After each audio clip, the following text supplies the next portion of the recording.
요한일서 3장 1절부터 12절 말씀입니다. 요한일서 3장 1절부터 12절 한 절씩 교독합니다. 보라, 아버지께서 어떠한 사랑을 우리에게 베푸사 하나님의 자녀라 일컬음을 받게 하셨는가. 우리가 그러하도다. 그러므로 세상이 우리를 알지 못함은 그를 알지 못함이라.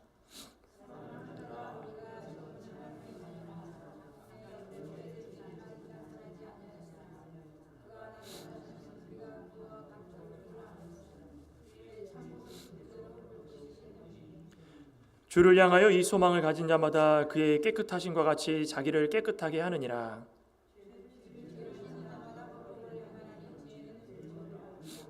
그가 우리 죄를 없애려고 나타나신 것을 너희가 안 하니 그에게는 죄가 없느니라.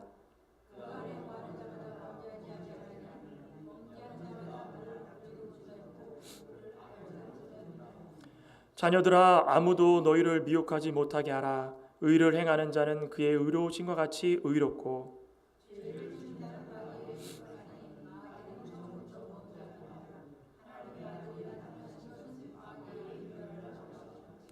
하나님께로부터 난 자마다 죄를 짓지 아니하나니 이는 하나님의 씨가 그의 속에 거함이요 그도 범죄하지 못하는 것은 하나님께로부터 났음이라.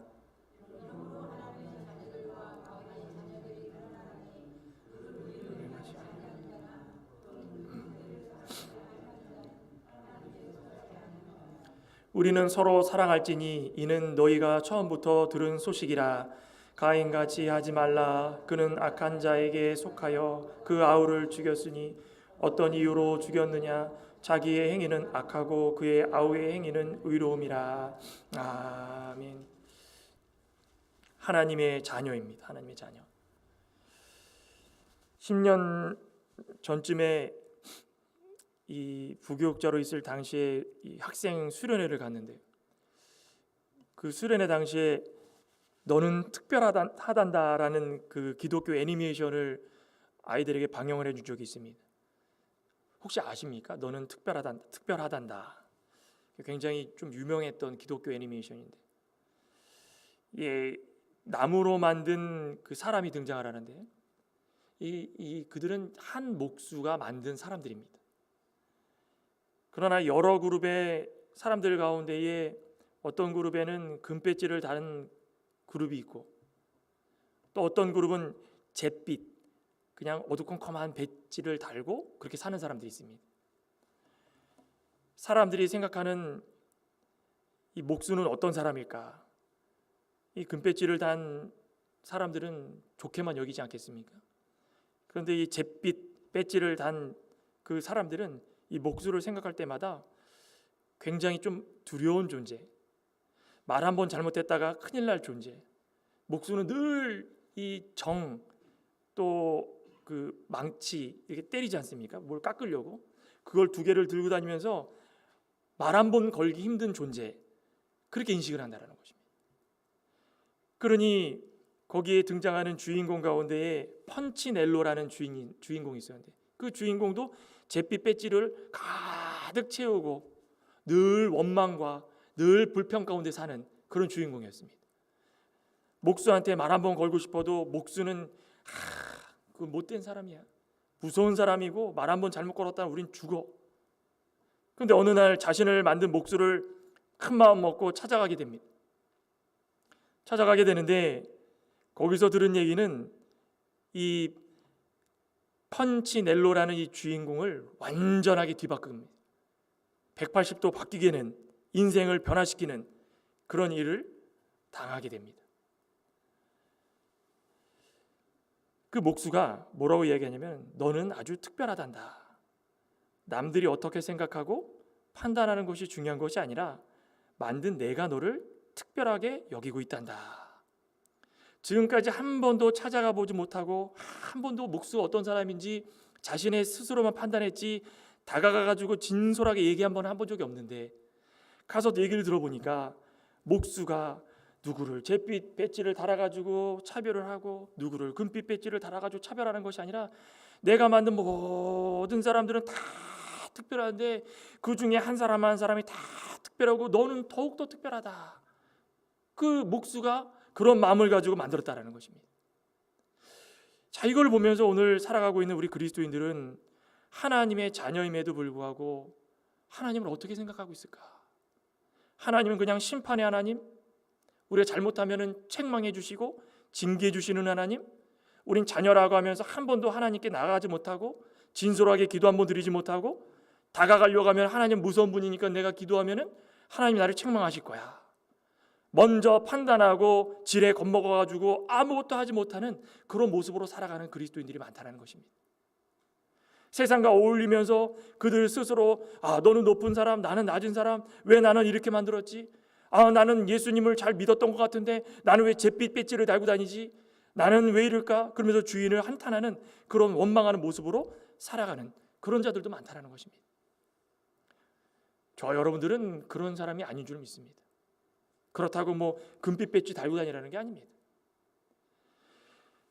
오늘 본문을 통해서도 분명히 우리에게 말씀하시는 게 있습니다. 사도 요한이 정말 때가 되었을 때에 연륜이 있고 좀 있으면 육신적으로는 아무것도 할 수 없는 나이지만 너무 시간이 부족한 겁니다.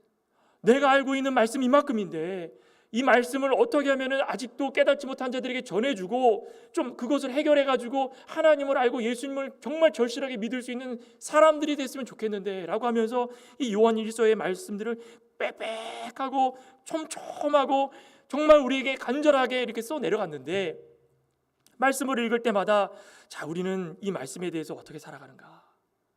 오늘 하나님의 자녀라고 했는데 우리 하나님의 자녀로서 살아가고 있는가? 하나님의 자녀라고 그러면 우리는 도대체 어떤 게 우리 하나님의 자녀인가?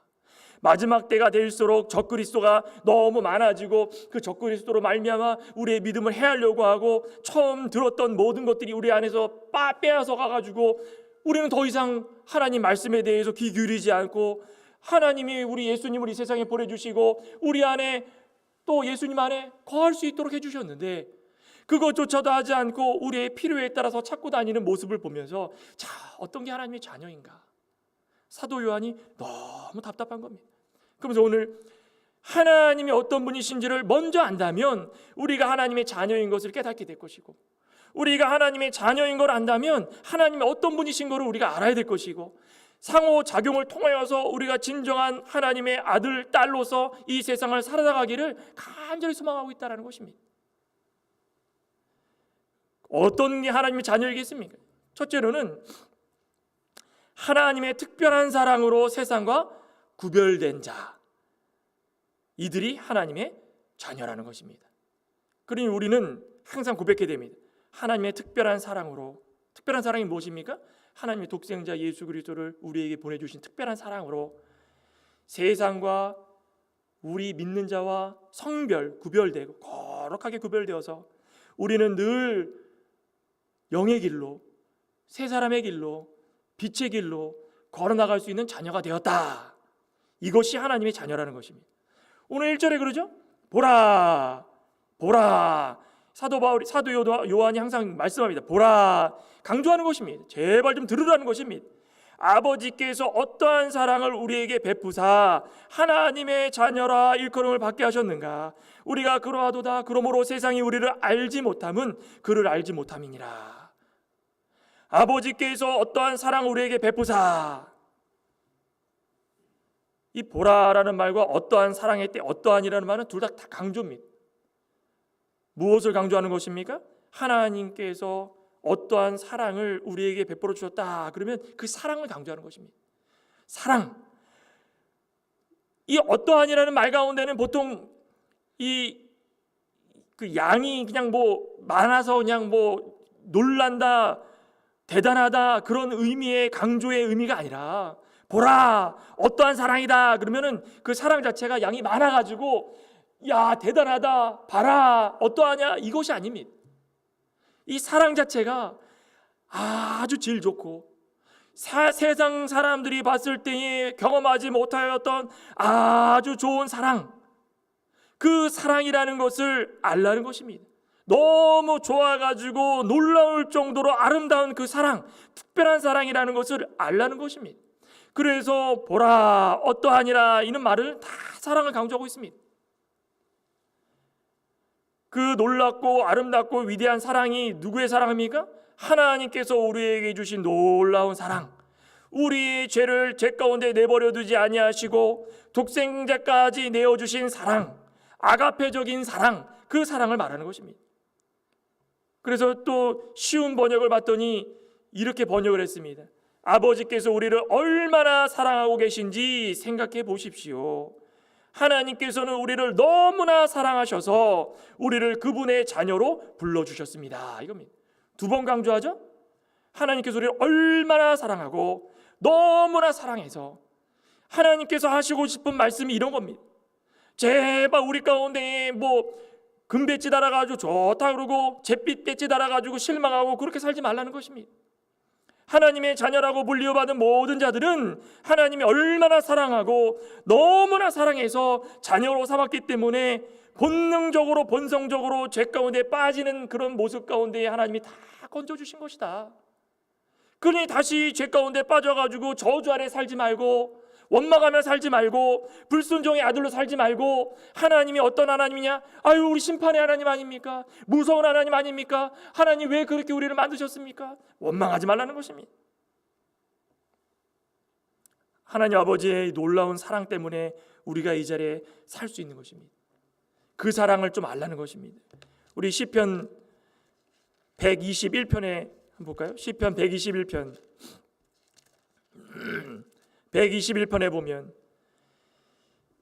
하나님의 놀라운 사랑이 어떤 것인지 이 시편 저자가 이걸 다 기록을 합니다. 아마 다윗이었던 것 같습니다. 121편에 보면 내가 산을 향하여 눈을 들리라. 나의 도움이 어디서 올까? 힘들고 지칠 때마다 먼 산을 향하여 가지고 눈을 들어서 그 도움이 어디서 올까? 그런데 그 도움이 어디서 옵니까? 나의 도움은 천지를 지으신 여호와 하나님께로다. 여호와 하나님께서는 너를 실족치 않게 해주시고 너를 지키시고, 근데 지키실 때 어떻게 하신다 그랬습니까? 졸지도 아니하시고 주무시지도 아니하시고 버리지도 아니하시고 늘 그늘 아래서 지키십니다.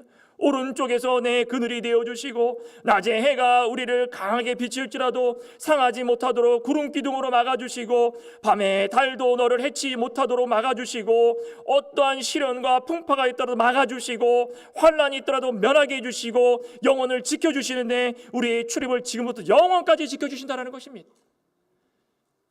이게 무엇입니까? 하나님의 사랑입니다. 이 사랑을 알면 우리가 하나님의 자녀로 살아가는 것이 그게 기쁜 일입니까? 실망할 일입니까? 아무리 잿빛 배지를 달고 살아도 그거 실망할 일이 아닙니다. 그렇죠? 아무리 물질의 어려움을 겪어도, 아무리 질병과 자녀의 어려움과 고통 속에 살아도 그것이 우리에게 고통이 아니고 그것이 우리에게 절망이 아니라는 것입니다. 왜 그렇습니까? 우리는 하나님의 자녀이기 때문에, 우리는 하나님의 특별한 사랑으로 살기 때문에. 지금도 우리가 힘들 때마다 졸지도 아니고 주무시지도 아니고 오른손으로 오른쪽 그늘에 보호해 주시고 늘 살아서 역사해 주시면서 처음부터 끝까지 과거에나 현재나 미래에나 동일한 모습으로 변치 않고 우리를 지켜주시는 하나님이 우리를 사랑하시기 때문에, 그 사랑으로 우리는 살아가기 때문에 실망할 필요 없다는 것입니다. 우리가 이렇게 큰 사랑과 은총을 입어서 하나님의 아들이 되었는데 하나님을 믿지 않은 그런 모든 사람들이 우리를 볼 때마다 우리가 하나님의 자녀인 걸 압니까? 모릅니다. 하나님의 자녀가 돼야 하나님을 아는 것입니다. 그렇죠? 하나님의 자녀가 아니면 우리가 하나님의 자녀인지 세상 사람들인지 그 사람들은 알 바가 아닙니다. 그러니까 그 사람들이 우리를 대할 때마다 상처 주는 말을 하고 자신들이 원하는 말을 하고 이용하고 사기를 하고 그 사람들은 상관이 없습니다. 우리 요한복음 1장 5절에도 그러죠. 빛이 어둠에 빛이 돼 어둠이 깨닫지 못하더라. 아무리 빛이 비춰도 어둠은 어둠입니다. 어둠이 어느 순간에 이게 빛이구나, 나도 빛이 돼야 되겠다, 그게 아니라는 것입니다. 빛과 어둠은 엄연히 구별됩니다. 그러니 우리가 세상을 살아나가면서 세상은 육에 속한 자들이고 우리 모든 그리스도 하나님의 자녀들은 영에 속한 자녀들인데 세상이 우리를 아무리 속되게 하고 욕을 하고 넘어뜨리려고 하고 아무리 우리를 힘들게 할지라도 우리는 그들과 다르다. 우리는 빛의 자녀들이다. 우리는 세상을 모든 사람들과 똑같이 살아가지 말아야 된다. 우리는 그리스도인으로 살아가야 된다. 하나님의 자녀로 살아가야 된다. 그걸 기억하라는 것입니다. 그러면서 2절에 그러죠. 사랑하는 자들아, 우리가 지금은 하나님의 자녀라. 장래에 어떻게 될지는 아직 나타나지 아니하였으나 그가 나타나시면 우리가 그와 같을 줄 아는 것은 그의 참모습 그대로 볼 것이기 때문이다. 지금 가운데 신앙생활 가운데 믿음 생활 가운데 몇 년을 믿었던 간에 지금 장래 어떻게 될지는 우리는 아무도 모릅니다. 아유, 예수님을 믿는다고 그러는데 왜 하나님 저를 이렇게 못 살게 해주시고 아프게 하시고 슬픔만 가득하게 해주시고 온갖 스트레스는 다른 사람은 안 받는 저만 받게 해주시고 왜 이렇게 하십니까? 그렇게 살 필요 없다는 것입니다. 장래일은 아무도 모릅니다. 지금 이렇게 살아도 하나님의 자녀라는 걸 확신하고 하나님의 사랑을 굳건히 믿고 그런 거 다 벗어버리고 하나님을 찾아가가지고 하나님께서 우리한테 너는 특별한 사람이다 라고 해주시면 그것을 통하여서 하루가 지나고 이틀이 지나고 마침내 예수님께서 오시는 그날에 그 전에 사람들이 우리를 배반하고 못되게 굴었던 거 다 변화가 돼가지고 그 장래에는 완전히 뒤바뀔 수 있다는 것입니다. 그러니 우리가 그와 같을 줄을 아는 것은 예수님의 모습처럼 부활의 몸으로 입어가지고 그 참모습 그대로 우리는 살게 될 것이라는 것입니다. 그러니 주를 향하여 이 소망을 가진 자마다 이 소망, 한 소망이라고 그랬죠. 한 소망, 예수 그리스도께서 다시 오실 그 소망, 우리가 영생을 얻을 소망, 하늘나라에서 먼저 간 모든 믿음의 선조들과 함께할 소망, 하나님과 함께 예수님과 함께 이 하늘나라에서 영원히 살 그 소망, 그것을 가진 자마다 그의 깨끗하심과 똑같이 자기를 어떻게 하랍니까? 깨끗하게 해야 된다는 것입니다. 깨끗하게. 그것이 부활의 영광에 참여하는 자들의 모습이라는 것입니다. 남들이 욕할 때 똑같이 욕하고 남들이 싸울 때 똑같이 싸우고 그러지 말라는 것입니다. 우린 특별한 사람으로 하나님의 자녀로 살아가기 때문에 욕을 먹으면 먹는 대로, 스트레스를 받으면 누구한테 풀어야 됩니까? 하나님께 외치면 되는 거야. 하나님께. 그죠? 하나님 좀 지켜봐 주시옵소서. 우리 빌립보서 3장에도 그러지 않습니까? 온 만물은 다 하나님께 복종됩니다. 하나님께서 만드셔가지고 하나님이 친히 통치하시는데 빌립보서 3장 21절에 그러죠. 그가 만물을 자기에게 복종케 하실 수 있는 자의 역사로 우리의 낮은 몸을 자기의 영광의 몸의 형체와 같이 변케 하시리로다. 하나님이 다 통치하시고 통솔하시고 인도하시고 역사하는 가운데 우리가 그 안에 있는 것입니다. 그 안에. 그러니 하나님께서 우리를 볼 때에 수만 가지 중에 조그만 점처럼 보이는 우리지만 그것조차도 쉽게 여기지 아니하시고 우리를 변하게 해서 영광의 몸으로 하늘나라에 살 수 있도록 허락하여 주셨다는 것입니다. 그러니 주의 재림 때에 변화될 모습을 기대하면서 우리는 하루하루 세상과 구별된 모습으로 하나님의 자녀로 살아가야 된다는 것입니다. 우리 데살로니가 전서 4장 분명히 이 종말론적인 말씀 가운데 이런 말씀하지 않습니까? 데살로니가 전서 4장 15절 17절 마지막 때 어떻게 된다 그랬습니까? 우리가 주의 말씀으로 너희에게 이것을 말하노니, 그러죠. 주의 말씀으로 너희에게 말하노니, 그런 것은 이미 우리가 그 말씀을 믿는다라는 것입니다. 말씀을 믿고 하나님의 자녀가 된 우리에게 어떻게 한다 그랬습니까? 주께서 강림하실 때까지 우리 살아남은 자도 자는 자보다 결코 앞서지 못하리라. 이미 먼저 간 우리의 믿음의 선조들이 다 부활하고 부활한 이후에 우리가 예수 그리스도의 공중재림 때 함께 부활할 텐데, 그때가 되면은 주님께서 호령과 천사장의 소리와 하나님의 나팔 소리로 친히 하늘로부터 강림하시는데, 그리스도 안에서 죽은 자들이 다 일어나고 우리 살아남은 자들도 완전한 부활의 몸으로 공중으로 끌어올려서 주를 영접하게 될 것이다. 그 우리 휴거라고 그러지 않습니까? 휴거. 우리는 다 항상 주와 함께 있을 날이 곧 올 것이라는 것입니다. 그러니 부활한 성도의 영광이 우리의 영광이 될 것이다 라는 것만 기대한다면 그 영광 그 자체가 얼마나 빛이 비칩니까? 마치 태양, 그 밝은 태양보다 더 밝은 빛, 그 사도행전 9장에 사도 바울이 예수님을 만나고 회심했을 때 그 빛이 있죠. 태양보다 더 밝은 빛이었다. 아마 그거보다 더 밝은 빛으로 우리의 모습들이 다 변화가 될 것입니다. 기대가 되지 않습니까? 그러니 우리는 하나님의 자녀가 된 성도이다, 그거 확신하며 살아가시길 소망합니다. 우리 한 명 한 명은 이 땅에서 죄와 더불어 싸워야 될 성결의 의무가 있다, 그거 확신하며 살아가시기 바랍니다. 우리는 특별한 하나님의 사랑을 받은 하나님의 자녀다, 그거 확신하며 살아가시길 바랍니다. 부활주일 아무리 부활 외치면 뭐 하겠습니까? 요거 하나 믿고 살아가면은 모든 것이 다 믿어지는 것입니다. 우리는 하나님의 자녀다. 두 번째로는 하나님의 자녀가 되었다면 이제부터 무엇을 해야 되는가? 죄를 짓지 않아야 됩니다. 오늘 본문 4절이죠. 죄를 짓는 자마다 불법을 행하나니 죄는 불법이라. 죄의 정의가 무엇입니까? 원래 그 죄는 하말티아라고 그러죠.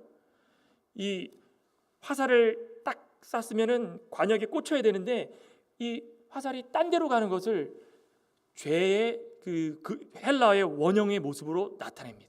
근데 이 죄가 웨스트민스터 대오리 문답에 보면은 어떻게 죄를 정의하고 있습니까? 하나님의 말씀을, 계명을 불순종하는 것이나 순종하기에 부족한 게 다 죄입니다. 그 저와 여러분들 가운데에 이 죄를 안 짓는 분이 몇 분 계실까요? 하나님의 법을 순종하기에 부족한 모습으로 살아가는 자들이 얼마나 많습니까? 근데 그 죄가 뭐라고 그랬습니까? 죄는 불법이다. 불법이라는 것은 무슨 뜻입니까? 있어서는 안 되는 법이라는 것입니다. 하나님의 계명 외에, 하나님의 법을 지키는 것 외에 다른 것을 하지 말라는 것입니다. 하나님과 하나님의 자녀로 이 세상을 살아나갈 때마다 예수 그리스도의 소망을 우리의 소망으로 두고 한 소망을 품고 살아가는 자들은 하나님의 뜻을 무시하지 말아야 되는데, 그것을 어기고 순종하지 못하고 순종하기에 부족한 모습으로 살아가는 모든 게 다 죄라는 것입니다. 마치 그 에덴 동산이 있죠. 에덴 동산에 하나님께서 동산 중앙에 있는 한 나무만 다 만드시고 나머지는 다 어떻게 해서든 좋다고 그러지 않았습니까? 99개, 100개 중에 한 개만 놔두고 99개는 아무렇게나 많이 해도 된다. 근데 왜 한 개를 그렇게 넘보면서 그거에 그냥 집착을 합니까? 하나님께서 하지 말라고 그랬는데 그 하지 말라고 한, 먹지 말라고 한 선악과를 우리 마음 가운데에 죄가 들어오므로 스스로 결정하고 선택하여서 나머지 모든 것을 다 잃게 되었다는 것입니다. 이게 무엇입니까? 이게 불법이고 죄입니다. 하나님께서 하지 말라고 했던 그 모든 것들을 하지 말아야 되는 것입니다. 죄가 어떤 것인지 다시 한번 우리 마음속에 기억해 보시기 바랍니다.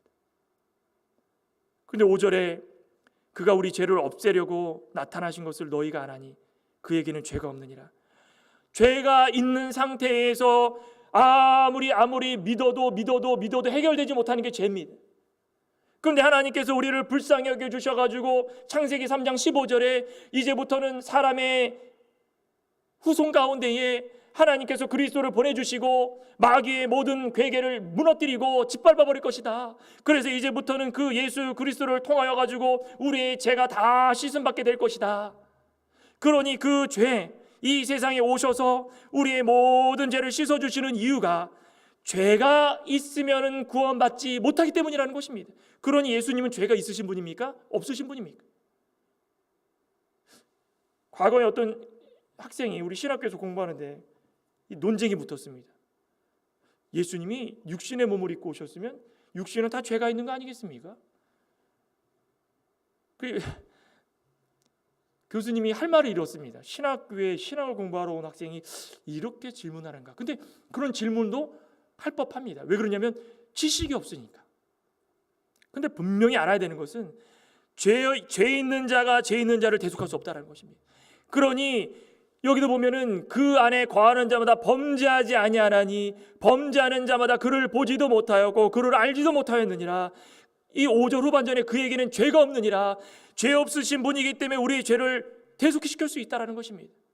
순결하고 깨끗한 어린 양으로서 죄 있는 자들을 위하여서 몸소 죽으심으로 모든 죄가 해결됐다는 것입니다. 그러니 그 이후부터는 우리는 자유의 몸이 된 것입니다. 그런데 이 자유의 몸으로 자꾸 죄와 더러운 가운데 빠지는 것이 그게 합당한 일이겠습니까?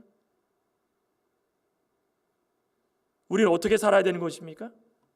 오늘 본문에 뭐라 그랬습니까? 그 안에 거하는 자마다, 그러죠?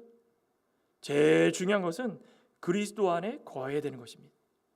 그리스도 안에 거할 때에 그 가운데 죄를 발견하게 되는 것이고, 우리가 고범죄를 통하여서 짓고 또 짓고 짓고 또 짓고 계속적으로 짓는 죄들을 발견하고 하나님께 회개할 수 있다는 것입니다. 그래서 요한복음 15장 4절에도 그러죠. 참 포도나무의 비유를 말씀하시면서 요한복음 15장 4절에 내 안에 거하라, 나도 너희 안에 거하리라. 가지가 포도나무에 붙어 있지 아니하면 스스로 열매를 맺을 수 없음과 같이 너희도 내 안에 있지 않으면 그러하지 못하리라.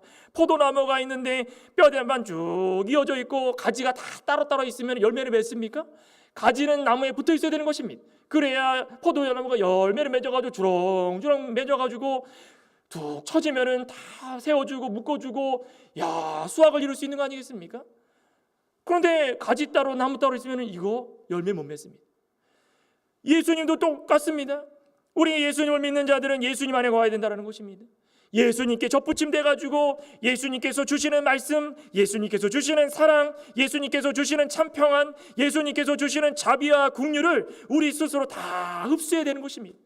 그것을 흡수하게 되면은 예수님이 우리 안에, 우리가 예수님 안에 거하면서 열매를 맺기 시작하는데 그 가운데 죄가 드러나고 범죄치 않고 하나님 앞에 떳떳하게 살아갈 수 있다는 거예요. 그래서 우리가 해야 될 것이 그리스도 안에 거하면서 죄를 짓지 않는 것입니다.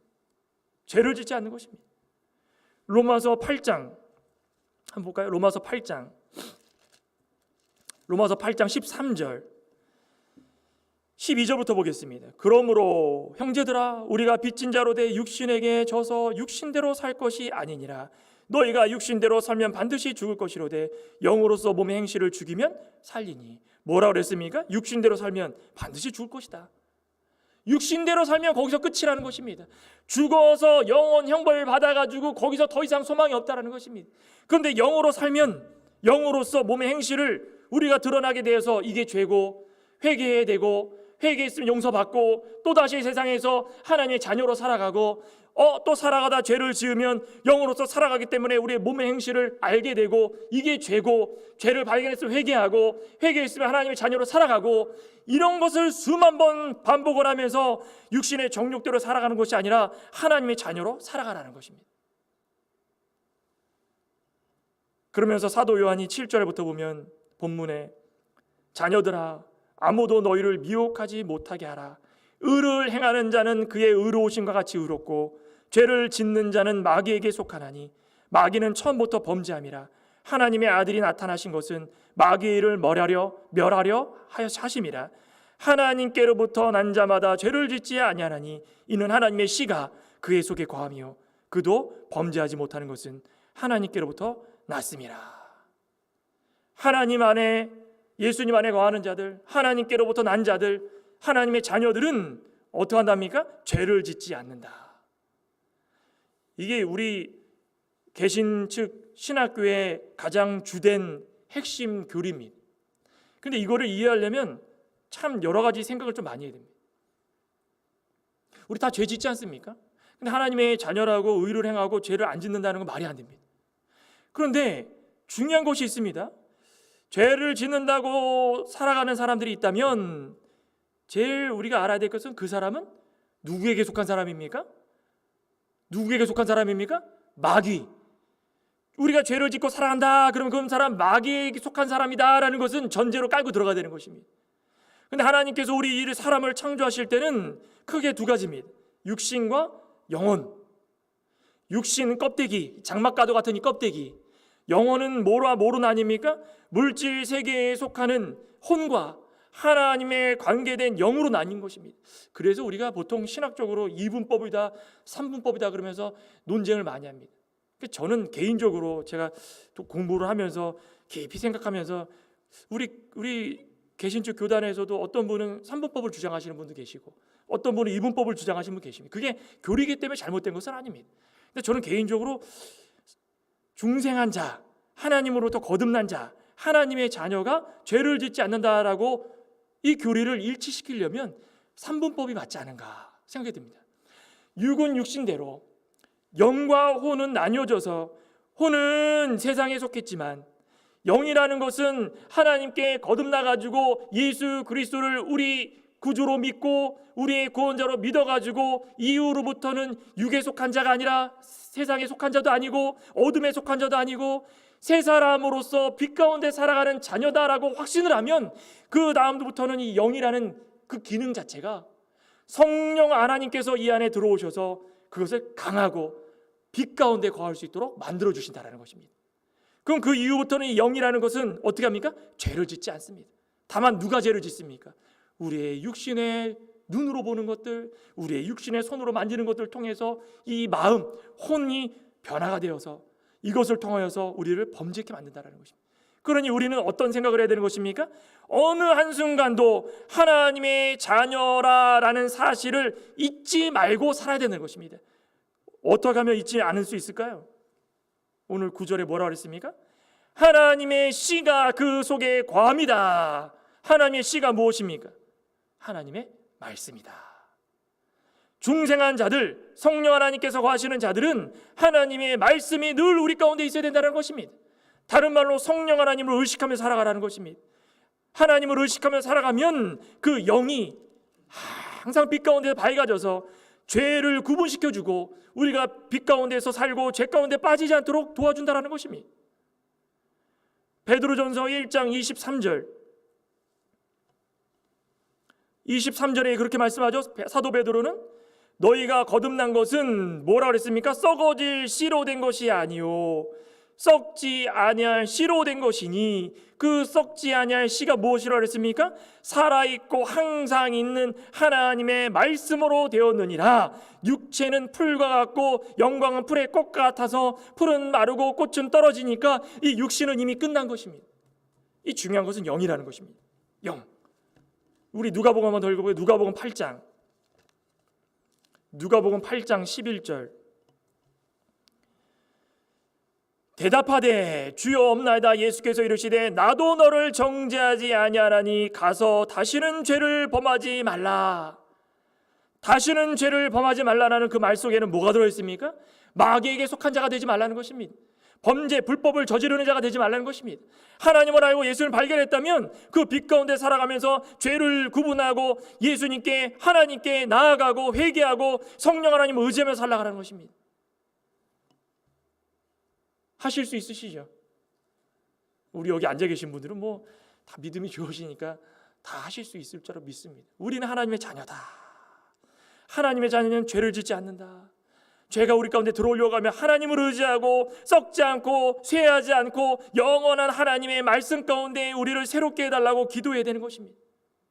그러면서 마지막으로 사도 요한이 말씀한 것 가운데 하나님의 자녀가 해야 될 도리는 의를 행치 않고 형제를 사랑하지 아니하면 하나님의 자녀가 아니다라는 것입니다. 참 이거 중요하죠. 의를 행치 않고 형제를 사랑하지 아니하면 하나님의 자녀가 아니다.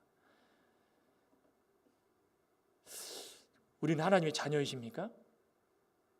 아유 감사합니다. 아멘 하시는 분들이 계시는데 한순간이라도 형제를 미워하고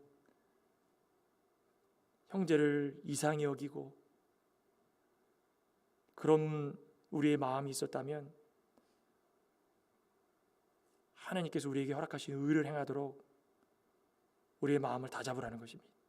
오늘 10절부터 그 말씀이 나오지 않습니까? 이러므로 하나님의 자녀들과 마귀의 자녀들이 드러나나니 무릇 의를 행치 아니하고 형제를 사랑하지 아니하는 자는 누구의 자녀입니까? 마귀의 자녀고 의를 행하고 형제를 사랑하면 하나님의 자녀가 될 것이다. 서로 사랑할지니 서두에 이 사랑이 어떤 사랑이라고 했습니까? 하나님께서 우리에게 주신 아가페 사랑, 완전하고 아름다운 사랑, 이 사랑을 서로 할지니 너희가 처음부터 들은 소식이다. 그러니 우리는 누구같이 하지 말라고 합니까? 가인처럼 살지 마. 가인이 어떻게 했습니까? 가인이 형제 아벨을 본인이 뭐 농사를 잘 짓고 그거 상관없습니다. 나름대로 제사를 드렸는데 하나님 받지 아니하시면 하나님이 안 받으셨구나. 다음번에는 어떻게 해야 하나님 받으실 수 있을까? 그거 기도하면서 고민하면서 다음번을 기약하고 그때 되면 하나님 받을 수 있는 제사 드리면 되지 않겠습니까? 제사를 드렸는데 아벨은 양의 피로 드리고 본인은 땀 흘려 1년 내내 땀 흘려가지고 거둔 그 곡식으로 드렸더니 내 재물은 안 받으시고 동생 아벨 것만 받으셨으니까는 그때부터 뭐가 들어오는 겁니까? 미움이 들어오고 시기가 들어와가지고 마귀의 자녀가 된 겁니다. 마귀의 자녀로 들어서니까 이제부터 하나님이 안 보이는 겁니다. 하나님은 어떤 하나님으로 보이는 것입니까? 심판의 하나님이시고 못된 하나님이시고 나를 잿빛 뺐지만 달아주시는 하나님이시고 아벨에게는 금빛 뺐지만 담아주시고 언제 한번 하나님께 대화한 적이 있습니까? 하나님께 진지하게 나와가지고 왜 제 제사를 안 받들어 주셨죠? 제가 그것을 말씀해 주시면 제가 순종하겠습니다. 그거에 한마디라도 있었다면 모든 것이 다 수월해 줄 수 있었습니다. 근데 모든 것을 다 찬하고 그 다음서부터 뭘 했습니까? 어떻게 하면 죽일까? 동생 아벨을 어떻게 하면 죽여버릴까? 아무도 없는 곳에서 아벨을 다 죽이는 최초의 살인자가 되지 않았습니까? 우리는 우리의 행위가 이 가인처럼 드러날까 봐 그냥 노심초사하면서 어느 순간 하나님 우리를 부르실 때에 내가 동생을 보호하는 사람입니까? 지키는 사람입니까? 그 자리에서 넙죽 엎드려져 가지고 제가 죄를 범했습니다 라고 하면 또 한 번의 기회가 있었는데 두 번의 기회를 다 놓쳐버린 것입니다. 형제를 미워하는 것조차도 살인하는 죄라고 분명히 말씀하셨기 때문에 우리는 이 살인죄를 범치 않는 하나님의 순수한 자녀가 되시기를 소망합니다. 저는 늘 이 말씀을 읽으면서 나는 어떻게 살아가고 있을까? 세상 사람들이 볼 때, 교회 사람들이 볼 때 나는 어떻게 살아가고 있을까? 항상 그 비교를 한번 해봅니다. 내 행동이 올바르지 않은 게 있었을까? 그래서 집에 가서도 생각하고 교회 와서도 생각하고 그럴 때마다 부끄러운 모습들이 참 많습니다. 우리 전 장로님하고 임 권사님도 앉아 계시지만 장로님하고 권사님도 몸이 힘들고 피곤하시고 일하시느라도 고생하시는데도 그 교회 분들 어떻게 해서 챙겨주려고 뭡니까? 뜯어다가 다 나눠주시고 뭐 생기면 또 다 본인들 드셔야 되는데 또 나눠주시고 자, 이런 모습 가운데서도 우리가 또 배울 점들이 참 많지 않습니까? 그러니까 우리는 주변 모든 것들을 통해 가지고 우리의 모습을 비교하면서 우리가 아직도 부족하다 싶으면은 그 모습들을 조금씩 만들어가서 하나님의 자녀로 살아갈 수 있는 귀한 자들이 되기를 소망합니다. 우리 오후 예배에 참석하신 모든 분들은 오늘 사도 요한이 말씀하신 것처럼 하나님의 특별한 사랑으로 세상과 구별된 자녀인 줄을 믿고 우리는 하나님의 자녀이기 때문에 죄와 멀리 살아가야 된다. 우리 가운데는 하나님의 씨가 우리 가운데 있다. 말씀이 있다. 그로 말미암아 형제를 미워하기보다도 의를 행하여서 하나님께서 우리에게 주신 그 참사랑으로 그들을 돌봐주고 세상을 살아갈 수 있는 귀하고 복된 하나님의 사람들이 되시기를 간절히 소망합니다. 기도하시겠습니다. 하나님 감사합니다. 하나님의 자녀, 세상과 구별되어서 죄를 짓지 않는 자들이라고 했는데 참 우리의 일상은 하나님의 자녀의 자격이 있습니까? 아니면 우리 가운데 죄가 올라와서 어두움에 묻혀서 마귀의 자녀로 살 수밖에 없는 처절한 모습으로 살아가고 있습니까? 그러면서도 하나님께 진실하고 진솔하게 회개하며 하나님께 아뢰는 것보다도 그저 원망하고 불평하며 만드신 창조주를 그저 심판의 주로만, 못된 주로만 여기고 우리는 살아가고 있지 않겠습니까? 우리는 죄는 불법이라는 것을 다시 한번 깨닫고 하나님의 자녀된 도리로서 이 세상을 살아나갈 때마다 빛 가운데서 말씀 순종하며 의를 행하며 하나님의 사랑을 본받아서 더없이 기쁜 삶을 살아갈 수 있는 우리의 모든 삶이 될 수 있도록 역사하여 주시옵소서. 모든 말씀 우리 주 예수님의 이름으로 기도드리옵나이다. 아멘. 찬송가 300